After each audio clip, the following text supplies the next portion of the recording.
नमस्कार दोस्तों, मेरे चैनल में आप सभी का हार्दिक स्वागत है। दोस्तों, जैसा कि आप देख रहे हैं, मैं आपको माँ गंगा के पावन दर्शन करवा रही हूँ। और आज इस गंगा दशहरा के पावन अवसर पर मुझे गंगा स्नान करने का सौभाग्य मिला, तो मैं यहाँ गंगा जी के किनारे नहाने आ रखी हूँ। मैंने सोचा मैं क्यों ना अपने दर्शकों को भी माँ गंगा के दर्शन करवा दूँ। ये देखिए, नीचे गंगा के तट पर लोग नहा रहे हैं और अब मैं भी वहीं पर जा रही हूँ। दोस्तों, जैसा कि आप देख रहे हैं, गंगा जी के किनारे पे लोगों ने दीप जला रखा है, पुष्प वगैरह चढ़ा रखे हैं माँ भगवती को, माँ गंगा को। और मैं भी अब जो है माँ गंगा को धूप दीप और पुष्प से पूजा करूँगी। लेकिन दोस्तों, आपको दिख रहा होगा ये सब काम हमने किनारे पे कर रखा है, इसलिए आप भी जब भी गंगा का पूजन करें तो दिया भी, पुष्प वगैरह भी सब किनारे पे ही चढ़ाएं, माँ गंगा में न बहाएं, क्योंकि गंगा को स्वच्छ रखना हमारी जिम्मेवारी भी बनती है।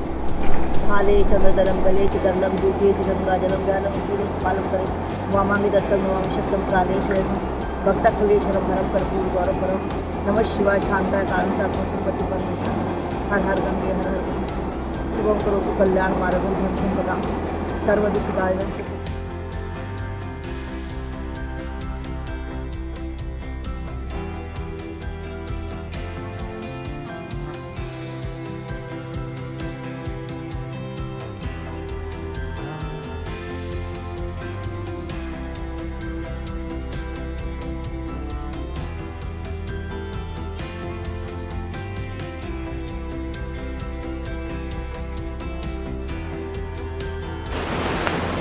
तो दोस्तों देखिए, माँ गंगा का ये पावन तट जो है, यहाँ से मैंने स्नान भी कर लिया, पूजा भी कर ली माँ गंगा की, लेकिन जाने का बिल्कुल मन नहीं हो रहा है। इतना मनोहर दृश्य है चारों तरफ कि लगता है कि बस कुछ कई देर तक यहीं पर बैठे रहिए। लेकिन चूँकि अब मैं घर जा रही हूँ, मैंने स्नान वगैरह कर लिया है। और देखिए, आप भी वहाँ अलकनंदा के पावन तट के लाभ उठाइए, उनका दर्शन कीजिए, पुण्य कमाइए। दोस्तों, ये माँ भगवती, माँ गंगा हमारी गंगोत्री से आ रही हैं। और सौभाग्य से मैं अपने उत्तराखंड के चारों धाम जा चुकी हूँ, और हर बार जाना संभव नहीं हो पाता है क्योंकि धीरे धीरे अवस्था भी हो रही है। इसलिए मैं सोचती हूँ कि मैं पुण्य अवसर पर या किसी शुभ दिन पर श्रीनगर में माँ अलकनंदा के तट पर ही जाकर थोड़ा सा ध्यान स्नान कर लूँ, और इससे भी मुझे बड़ी आत्मिक शांति मिलती है। और ये देखिए दोस्तों, दूर आपको ये सूर्य देव भी उगते हुए दिख रहे होंगे, आपको लालिमा दिख रही होगी, हल्की हल्की लालिमा दिख रही होगी, पेड़ के कारण नहीं दिख रहे हैं। ये मैं आपको दिखाती हूँ, ये देखिए सूर्य देव दिख रहे हैं।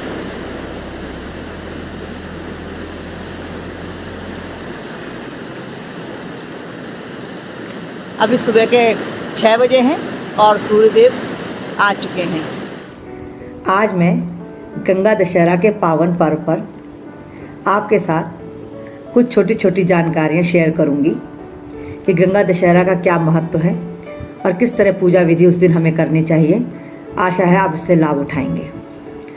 दोस्तों, गंगा दशहरा का पावन पर्व प्रतिवर्ष जेठ माह की शुक्ल पक्ष की दशमी को मनाया जाता है। इस दिन भगीरथ जी की तपस्या और अथक प्रयासों से माँ गंगा शिव जी की जटाओं से छूटकर हिमालय की घाटियों में कल कल निनाद करके मैदानों की ओर मुड़ी थी। इस प्रकार भगीरथ जी पृथ्वी पर गंगा का वरण करके बड़े भाग्यशाली हुए और अपने पुरखों का उद्धार करके बड़े अपने आप को तृप्त महसूस किया। उन्होंने संपूर्ण जनमानस को अपने पुण्य से उपकृत कर दिया। युगों युगों से बहने वाली पावन गंगा की धारा भगीरथ जी की कष्टमयी साधना की गाथा कहती है। गंगा प्राणी मात्र को जीवन ही नहीं देती, अपितु मुक्ति भी देती है। इसी कारण हमारे देश के अलावा विदेशों में भी माँ गंगा की महिमा गाई जाती है।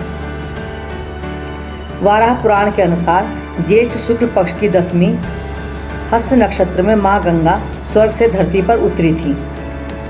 उस दिन हस्त नक्षत्र में बुधवार का दिन भी था, जिस दिन माँ गंगा का अवतरण धरती पर हुआ था।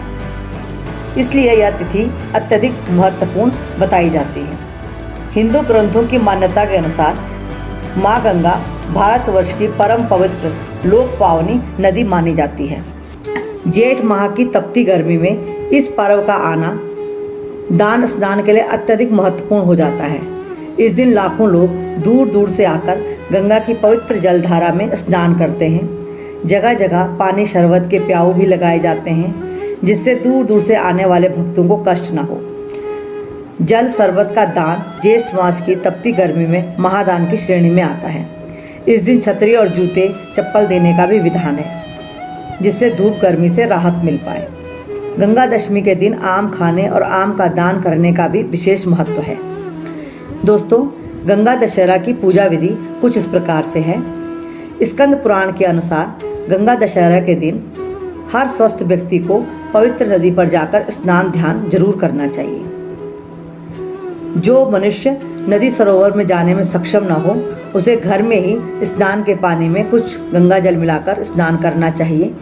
अपने मंदिर में ही गंगा का मंत्र स्तोत्र पाठ करना चाहिए। इस दिन रात्रि जागरण का भी विधान बताया गया है। गंगा जी का पूजन पंचोपचार से करें, यह भी हमारे लिए बहुत ही लाभदायक है। गंगा जी की पूजा उपासना का मंत्र इस प्रकार से है।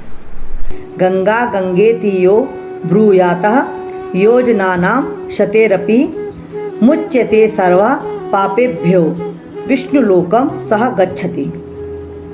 इसका अर्थ यह है, जो व्यक्ति सैकड़ों कोस दूर रहकर भी गंगा जी का नाम श्रद्धा पूर्वक लेता है, वह सभी पापों से मुक्त होकर विष्णुलोक को प्राप्त करता है। हम इस मंत्र को भी पढ़ सकते हैं। इसके अलावा हम शंकराचार्य जी के लिखे हुए, वाल्मीकि जी के लिखा हुआ गंगाष्टकम इत्यादि का पाठ भी कर सकते हैं। और इस तरह हमें गंगा जी की पूजा उपासना करनी चाहिए। एक मान्यता यह भी है कि गंगा दशहरा की पूजा में सभी वस्तुएं 10 प्रकार की होनी चाहिए, जैसे 10 तरह के फूल, फल इत्यादि। दक्षिणा भी 10 ब्राह्मणों को देनी चाहिए और गंगा में डुबकी भी 10 बार लगानी चाहिए। कहते हैं इस दिन दान स्नान करने से 10 प्रकार के पापों का नाश होता है। इन 10 पापों में 3 पाप कायिक, 4 पाप वाचिक, 3 पाप मानसिक होते हैं। कायिक का अर्थ है शरीर के द्वारा किए गए पाप कर्म, वाचिक का अर्थ है मुख से बोले गए पाप कर्म, और मानसिक का मतलब है हमने मस्तिष्क में जो पाप कर्म सोचे। कहा जाता है कि इस दिन हमें इन सब से मुक्ति मिलने का मार्ग प्रशस्त होता है। यह तिथि बहुत ही शुभ और पुण्यदायी बताई गई है। संपूर्ण देश में गंगा दशहरा के पर्व को विशिष्ट पर्व के रूप में मनाया जाता है। दोस्तों, यह थी गंगा दशहरा के पर्व पर छोटी छोटी जानकारी जो मैंने आपके साथ शेयर की। एक कहावत है कि मानो तो गंगा माँ हूँ, न मानो तो बहता पानी। लेकिन इसके साथ साथ हम यह भी जानते हैं कि जल ही जीवन है। इसलिए अपने अपनी श्रद्धा के अनुसार गंगा को संरक्षित करने का हमें भरसक प्रयत्न करना चाहिए, चाहे हम श्रद्धा के कारण करें, चाहे ज़रूरत के कारण। लेकिन हमें हमेशा गंगा की साफ सफाई और उसके संरक्षण के लिए प्रयत्नरत रहना चाहिए। आशा है आपको मेरी यह छोटी छोटी बातें अच्छी लगी हों। अगर सही अच्छी लगी तो आप मेरे चैनल को सब्सक्राइब कीजिए, शेयर, लाइक कीजिए। तो चलिए दोस्तों, आपको मेरा ये वीडियो कैसा लगा, माँ गंगा के दर्शन कैसे लगे, आप मुझे ज़रूर बताइएगा। मिलते हैं अगले किसी महत्वपूर्ण जानकारी के साथ। तब तक अपना बहुत बहुत ख्याल रखिए। नमस्कार। बच्चों को ढेर सारा प्यार। स्वस्थ रहिए, प्रसन्न रहिए।